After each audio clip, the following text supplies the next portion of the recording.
올해 6월, 7월 프랑스 전역에서 폭력적인 시위가 발생했는데 프랑스에서 이야기하는 자유, 평등, 박애라는 그 가치가 자신들에게는 적용되지 않는다. 파보세, 오늘도 대한민국 경제계의 미스터 신뢰성 이진수 교수와 함께합니다. 네, 안녕하십니까. 네. 프랑스 하면 정말 관용의 대명사였는데 얼마 전에 인종차별적인 경찰관의 발포 때문에 정말 폭동이 일어났습니다. 그리고 스웨덴, 유럽에서도 복지와 안전으로 유명하는데 마약과의 전쟁 때문에 시민들이 공포와 혼란에 휩싸여 있습니다. 오늘은 어떤 기사가 준비되어 있습니까? 네, 오늘은 그러한 사태의 근본적인 배경에 이민 문제가 있거든요. 그래서 대규모 이민이 시작됐다는 이코노미스트 기사를 중심으로 해서 7기사에 대해서 이야기를 해보도록 하겠습니다. 이번 항저우 아시안 게임에서 이제 탁구 복식에서 우승을 차지한 전지, 그리고 테슬라의 일론 머스크, 그리고 스티브 잡스, 공통점이 뭘까요? 네, 이 세 사람의 공통점은 이민자이거나 이민자의 후손이라는 게 되겠습니다. 전지 선수는 뭐 잘 아시다시피 중국 출신의 이제 한국인이 되겠고요. 일론 머스크는 남아공 출신의 미국인, 그 다음에 스티브 잡스는 시리아 이민자의 아들 이렇게 되겠죠. 그래서 이민자들이 사회에 어떻게 기여할 수 있는가 이런 대표적인 사례라고 볼 수가 있겠습니다. 네, 2022년 선진국으로 이주한 사람이 코로나 이전 수준보다 80%나 증가한 500만 명에 해당하는데 역사상 가장 높은 수치네요. 네, 지금 이제 이민이 엄청난 규모로 이루어지고 있다는 이야기가 되겠는데요. 예를 들면 2022년에 120만 명이 영국으로 이민을 했고요. 이는 사상 최대 규모라고 합니다. 그리고 2022년에 호주로의 순이민이라는 것은 이민으로 들어온 사람에서 이민으로 나간 사람을 뺀 게 되겠는데요. 이런 순이민 규모가 코로나 이전에 비해서 2배에 달하고요. 네. 또 2022년 캐나다의 경우에 있어서도 순이민 규모가 이전보다 2배 이상 늘어났다고 합니다. 그리고 독일의 경우에 있어서도 2015년 약 100만 명의 이주민이 들어온 그러한 사건이 있었지 않습니까? 그때보다 더 많은 이민자가 이제 유입이 됐다고 하고요. 올해의 경우에 있어서도 예를 들면 미국의 경우에 140만 명이 이제 이민을 할 것으로 이렇게 예상이 되고요. 이는 코로나 이전에 비해서 약 3분의 1이 증가한 수치라고 합니다. 북미와 유럽 많은 지역에서 외국 태생 인구의 비율이 이제 역사상 최고 수준이거나 이제 근처에 있는데 미국도 외국 태생 인구의 비율이 1890년에 15%였는데 여기 근접하고 있습니다. 지금 미국만이 아니라 다른 나라에서도 역시 이렇게 높은 비율을 보이고 있습니다. 2020년 현재 외국 태생 인구 비율을 보면은 호주가 30%, 굉장히 높죠. 그다음 미국이 15%, 금방 김범도 아나운서 얘기했듯이 영국이 14%, 네덜란드가 14%, 프랑스가 13% 이렇게 높은 비중을 보이고 있습니다. 참고로 말씀드리면 세계 평균은 4%고요. 한국은 3%, 일본은 2%. 그러니까 이민자 비중이 이제 우리나라와 일본은 높지 않은 게 되겠고요. 중국은 0.1%. 그러니까 거의 뭐 이민자가 없는 나라라고 볼 수 있겠습니다. 중국은 이제 자국에도 인구가 넘치니까. 네, 그렇습니다. 근데 재밌는 건 일본이 이제 이민을 굉장히 장려하고 해외 유학도 많이 받아들이고 있는데 2%밖에 되지 않습니다. 여기 관련해서 기사에서 일본의 임금 인상률이 좀 낮고 그리고 이제 일본의 좀 조직 문화도 이런 이민을 방해한다 이런 기사도 엿보였습니다. 그렇습니다. 네. 그 많은 이민자를 받아들이는 국가가 결국 이제 장기적으로 이익을 얻는 경향은 이제 뭐 역사적으로도 그랬는데 최근 OECD 회원국들을 보니까 이민자 비율이 높은 국가가 낮은 이민자 비율을 가진 회원국보다 이제 훨씬 부유한 경향을 보이고 있습니다. 그렇습니다. 뭐 미국 사례에서 보듯이 이민자가 경제적으로 기여하는 것에 대해서 우리가 볼 수가 있는데요. 스탠포드와 프린스턴 경제학 교수의 미국에 대한 연구 사례를 보면은 이민의 이점이라는 것을 이제 장기적인 관점에서 봐야 된다. 그러니까 그 수년이 아니라 세대의 관점에서 봐야 되는데 이민자들이 가난하게 도착하더라도 한 세대가 지나면 그들의 자녀가 부모의 빚을 갚는 것보다 더 많이 갚는다. 결국에는 그 나라에 크게 기여한다는 이러한 그 실증적인 결과를 나타낸 바 있습니다. 그 이민자들이 기존 본토인보다 회사를 설립할 가능성도 높은 것으로 나타났고, 예를 들면 이제 코로나 백신을 개발한 파이자, 바이오엔테크 그리고 모더나 모두 이민자들에 의해서 설립되거나 이제 공동 설립이 됐는데, 파이자는 독일 이민자, 의해서 이제 미국에서 설립이 됐고, 바이오엔테크는 터키 이민자 우그루자인, 그리고 우그루자인이 이제 독일에서 공동 설립했고, 모더나는 레바논 이민자 누바르 아페안이 이제 미국에서 공동 설립했네요. 그리고 이제 무엇보다 최근에 이민과 관련돼서 이야기가 되고 있는 것이 글로벌 인재의 확보입니다. 네. 세계 각국과의 경쟁에서 우위를 점하고 국가 경쟁력을 높이는 위해서는 글로벌 인재 확보가 매우 중요하다. 뭐 이렇게 이야기가 되고 있고요. 예를 들면 구글의 회장을 역임한 에릭 슈미트가 포린 어페어스지에 2023년 5월 6월호에 기고를 한 바 있습니다. 여기에 기고한 내용을 보면 글로벌 인재 확보를 용이하게 할 수 있도록 미국의 이민 제도를 개혁해야 된다. 이렇게 요구를 한 내용인데요. 미국의 반도체 산업 부흥을 위해서 부족한 것은 원자재나 자본이 아니다. 부족한 것은 인재다. 이렇게 얘기를 하고 있습니다. 에릭 슈메트에 의하면은 미국의 반도체 회사들이 2030년까지 약 30만 명의 숙련된 엔지니어가 필요한데 미국 시민만으로 이렇게 많은 엔지니어를 고용할 수가 없다. 뭐 그렇게 얘기를 하면서요. 이러한 수요를 충족할 수 있는 유일한 방법은 해외로부터 숙련된 인력을 더 많이 채용하는 것뿐이고 이를 위해서는 이민 시스템에서 불필요한 복잡성을 제거해서 세계에서 가장 똑똑한 사람들이 미국에서 일할 수 있도록 새로운 경로를 만드는 이민개혁 조치가 필요하다. 이렇게 이야기를 하고 있습니다.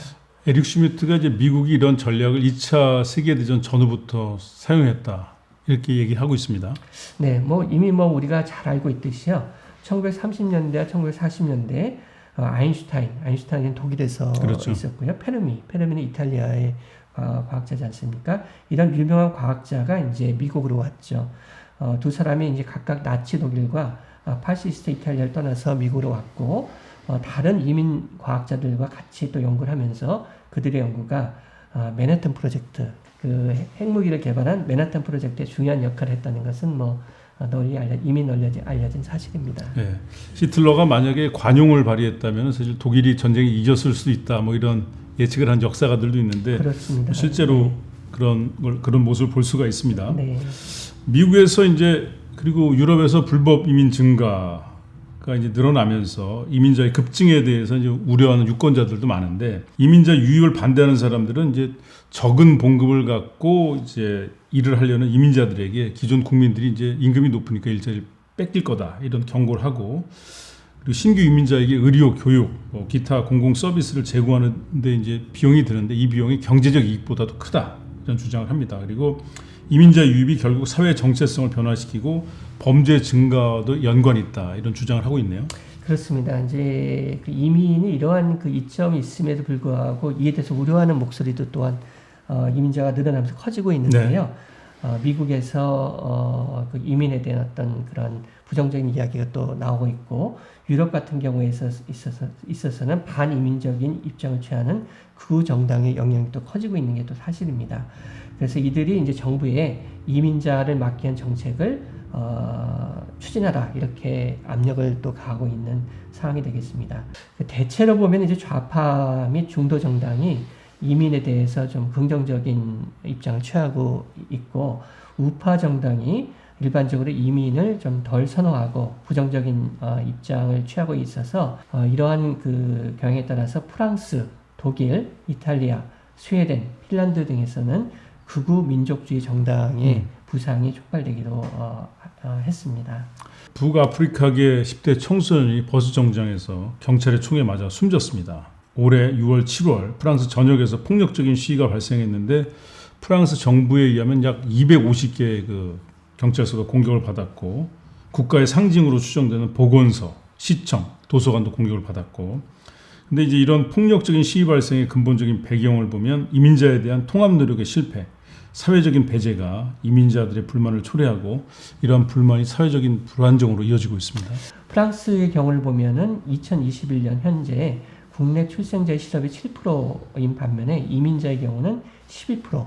거의 더블입니다. 그렇습니다. 그리고 지난 10년 동안 입국 간 사람이 입국 간 이민자의 경우에 있어서는 실업률이 17%를 넘는 이런 모습을 보이겠으니까 이민자가 갖는 어떤 불이익 이런 것에 대해서 민감한 이런 상황이 되겠고요. 미국을 보면 미국의 그 실업률은 2021년 현재 국내 출생자의 경우에는 5.5%, 이민자의 경우는 5.6%니까 거의 같거든요. 그렇죠. 네. 또 다른 수치를 보면은 런던에 있어서는 흑인이 백인에 비해 체포될 가능성이 두세 배 높은 것으로 나타나는데 파리에서는 그 수치가 6배, 아랍 출신의 경우에는 거의 8배에 달한다고 하거든요. 이러한 것들도 역시 그 이민자가 느끼는 그러한 사회적인 불만 이런 것을 알 수 있는 그러한 지표가 되겠습니다. 프랑스가 참 관용으로 유명했는데 격세지감이 느껴지는 그런 수치입니다. 이런 프랑스의 격차, 그 수십 년 동안 실패한 도시 정책 때문에 더 심화됐는데 이민자 공동체가 이제 도시 외곽 지역으로 집중이 돼서 결국 이제 더 소외되고 사회적 이동도 방해되는 그런 상황이 됐습니다. 이번 시위를 보면 시위에 참여한 사람들이 이렇게 불균형적으로 불리한 지역 출신 경향이 많은 것으로 나타나고 있습니다. 그리고 부모나 조부모가 이전 식민지에서 프랑스로 이주한 흑인 또는 아랍 청소년의 경우 이들은 이제 프랑스에 태어났거든요. 그렇지만 이들은 프랑스에서 이야기하는 자유, 평등, 박애라는 그런 가치가 자신들에게는 적용되지 않는다. 이렇게 이야기를 하고 있으니까 이들이 느끼는 어떤 불만을 우리가 알 수가 있겠습니다. 2023년 9월 9일자 한국일보 기사를 보니까 벨기에 소도시죠. 메헬렌시가 이민자들을 이제 성공적으로 통합을 해서 아주 모범적인 사례로 언급이 됐는데 현재 시 인구 약 9만 명 중 36%가 이민 배경을 가졌고 출신 국가가 138곳에 달하고 있네요. 그렇습니다. 그럼 어떻게 이런 이민자 문제를 해결하는 방향으로 갈 것이냐.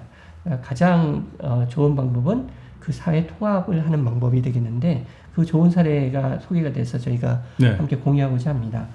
지금 그 김범도 아나운서가 이야기한 벨기에 메일렌시라는 경우가 되겠는데요. 벨기에의 경우도 1960년대 초부터 모로코, 터키 등에서 이민자가 들어왔고 이들과 어울리려는 그 벨기에 주민들이 많지 않았다고 합니다. 그리고 1970년대 들어서 벨기에 경제 성장이 둔화되면서 원주민과 이민자의 갈등이 이제 커졌고요.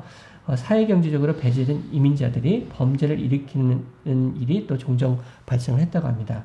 이렇게 되니까 이민자가 잠재적 위협이라는 극우 담론의 영향력이 커지게 되었고요. 사회적 불안도 계속 확산되는 이러한 상황이 되었다고 합니다.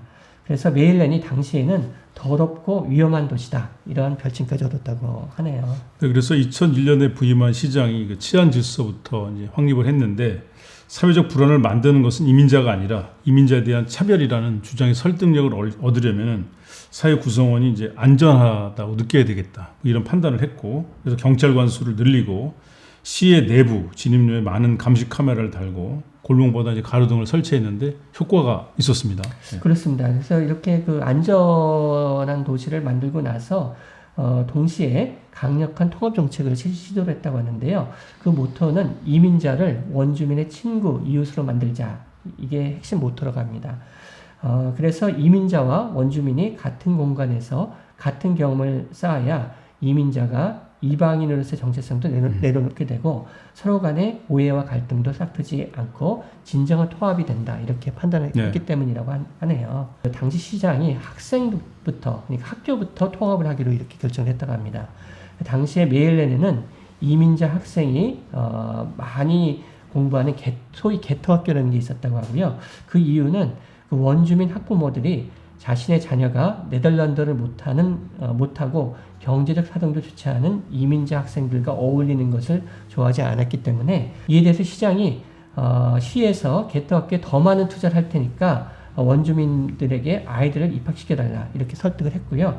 이러한 것을 실행하면서 결국에는 개토학교가 해체됐다고 합니다. 네, 메일렌시는 또 이제 원주민하고 이제 이민자를 1대1로 맺어주는 버디 프로그램을 이제 운영했는데 버디가 된 사람들은 매주 최소한 이제 이민자를 한 번은 만나고 네덜란드어로 대화해서 이민자들이 이제 보다 쉽게 정착하도록 도와줬다고 합니다.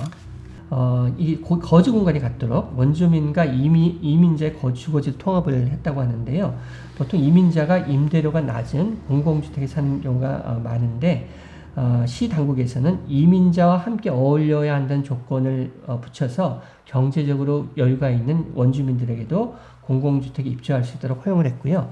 또 이러한 그 공공주택 시설을 잘 만들어서 이민자가 2등 시민이라는 어떤 그러한 스스로 규정하지 않도록 이렇게 조치를 했다고 하네요. 그래서 결국 이러한 노력으로서 메릴랜드시에는 이민자만 모여 사는 구역이 없어지고 이민자가 도시 외곽으로 떠밀 살지도 않게 되는 이러한 좋은 상황으로 변했다고 합니다. 그래서 여기 그 기사에서 그 한 모로코 출신의 그 남성의 이야기를 언급을 하고 있는데요. 메릴랜드시에서 식료품점을 운영하는 모로코 남성이 여기는 모로코 출신이 많이 살지만 모로코 마을이 따로 없다. 모두 다 메릴랜드 주민으로 살아간다. 이렇게 이야기를 했다는 것을 언급하고 있습니다. 그래서 유럽연합이 이러한 메릴랜드시의 그 정책을 모범적이다 이렇게 평가를 하고 다른 그 나라와 도시에 전파하려고 노력을 하고 있다고 합니다. 이민자를 배제하고 소외시켜서 이민자가 따로 모여 살게 되면 당연히 그냥 범죄 도시가 되잖아요. 네, 우리 사회가 이민자들의 어떤 그 긍정적인 에너지를 우리 사회에 통합을 해서 잘 하기 위해서는 이러한 그 통합 노력이 필수적이겠고요. 앞으로 우리가 이민을 받아들이는 데 있어서 프랑스는 반면교사로 벨기에 사례는 우리가 또 따라야 되는 모범으로 한번 고려해 봐야 되겠습니다. 우리 대한민국이 아시아뿐만 아니라 전 세계에서 관용을 대표하는 나라가 되길 바랍니다. 이진수 교수의 파보세 오늘도 정말 믿음이 가셨죠? 믿음이 가셨다면 앞으로 구독, 좋아요, 알람 설정과 댓글 부탁드리겠습니다. 고맙습니다. 감사합니다.